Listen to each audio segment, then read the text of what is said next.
Hello, everyone. Welcome to day 7 of my 14-day sprint of going live every single day leading up to my birthday on October 28th. So today I'm going to talk to you about making them feel amazing as Bobby Umar, a speaker and TEDx speaker as well. And what this has to do with mindfulness. So I've had a really interesting week. One of my classes, we had a guest speaker who talked about mindfulness and had them experiment with 2 different mindfulness techniques. And one of the things that she introduced the room to was just everyday mindfulness, being present in the moment. And when you're having a conversation with someone, to just be listening to them instead of thinking about what you're going to say next after they stop speaking. Just being really attentive and present to listening to what they have to say. And then in another class, it's a business communication class. We were talking about using story in your business, using your persuasive skills in your copy. And one of the, and so I had come across Bobby Umar on the internet, and so I Googled him, and I thought, oh, this is so interesting. It would be a really interesting thing to show my students. And he was talking about the importance of networking, but a lot of what he said was delivered in such a real and human and humorous way that, I'm sure that people who would never have seen themselves as a networker probably would come away thinking like, maybe I could do that. Maybe it's not such a scary thing after all. But the thing that I was emphasizing with my class was that one of the things that Bobby Umar says is to, when you're talking to somebody, make them feel amazing.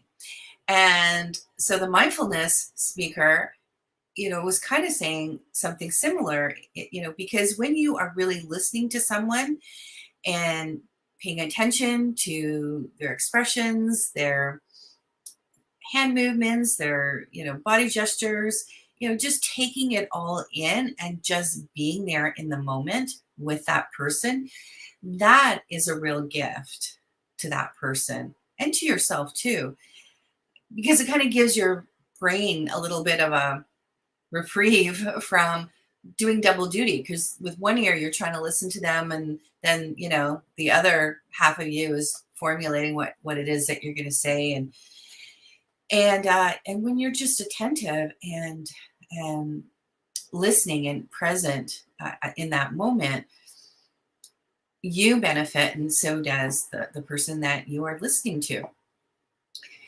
And it makes them feel amazing to be seen and heard in that way. We don't often get that today. And in terms of our business messaging, what we're putting out there, or how we're trying to attract people with our proposals or our copy. Something that really stuck with me after watching this Bobby Umar video was him saying, make them feel amazing. And so I am going to do that going forward. I think I already do that to some degree, but very unconsciously. But now I get to consciously think, how is my email going to help them feel amazing? And, how is the copy on my landing page going to make them feel amazing?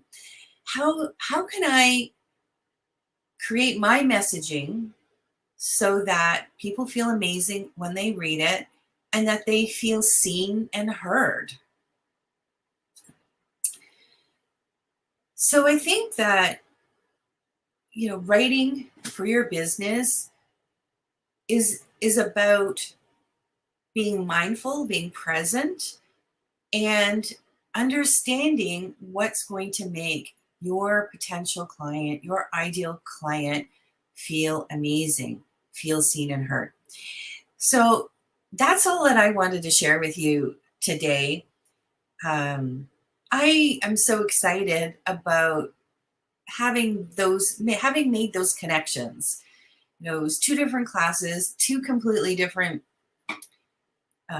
foci, but but it harkens back to my degrees when I was doing my bachelor's. I did a double major in humanities and creative writing.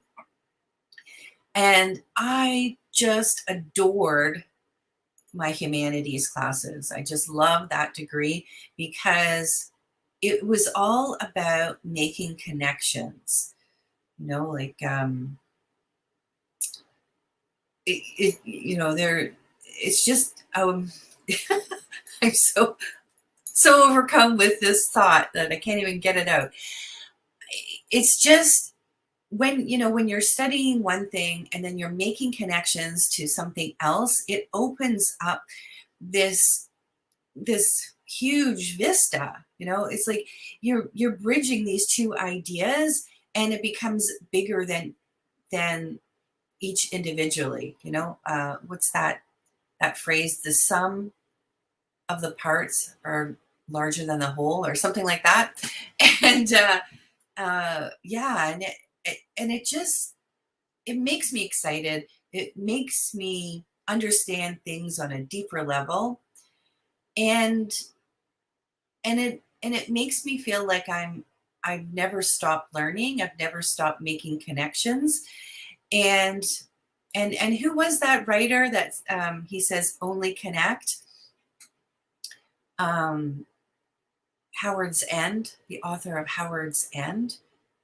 His name just escapes me at the moment, but at the beginning of one of his books, it says only connect. And I've always remembered that, since my undergrad days, that is so important, that we just connect with each other and within ourselves, and to the broader ideas out there. And so I feel like since I made those connections between those two disparate events this week, that I've achieved that, only connect. And I wonder if you also experience those things, when you're connecting to kind of different things, but like, wow, you hadn't thought of the thing that now occurs to you because you brought those two different things together. I'd love to hear from you if you've experienced something like that. And so if you're watching this on Facebook, you can post a comment below. Or if you are on my listening on my podcast, I'll have contact information where you can get in touch with me and let me know your thoughts. And yeah, so that's it for today. Thank you so much for following along on my 14-day sprint leading up to my birthday. And this is day 7. So I'll see you tomorrow for day 8. Take care, everyone. And I hope you have a wonderful weekend.